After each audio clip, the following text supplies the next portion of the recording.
Կարող է արդյոք Հայաստանում ընտրություններին մասնակցել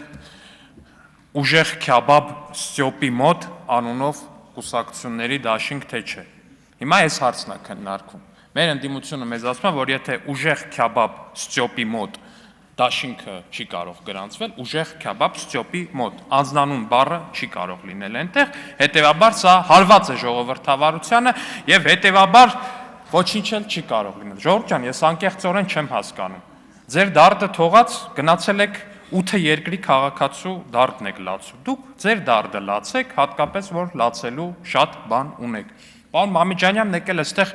Վենետիկի բանից է խոսում։ Պարոն Մամիջան, ձեր կուսակցությունից այն օրն է 50 քանի հոգի ձերբակալվել վաղար շաբաթի ընտրություններում, կներեք իրենց բառերով ասած 20 մանեթ բաժանելու համար, բայց վերջում էլ այդ կանայք, որոնք որ ձերբակալվել են ձեր կուսակցական կաշառք բաժանելու համար, շատ ճիշտ բան են ասել։ Ասում են սրիկա են, իրանք փողը իրանց են պահում։ Մեզ ոչ մի կոպեկ չեն տալի։ Այ դրա համար էլ ընդդիմություն չունենք, մեր ընդդիմությունը կրվավ։ Ձեր բնութագրումը ձեր կուսակցական ընտրատասովշիկները արդեն իսկ տվել են, հարգելի գործընկերներ, մի եկեք այստեղ Վենետիկ բան, տենց բարձրարժեք բաներ մի խոսացեք, հազար ներողություն, էլի, հազար ներողություն։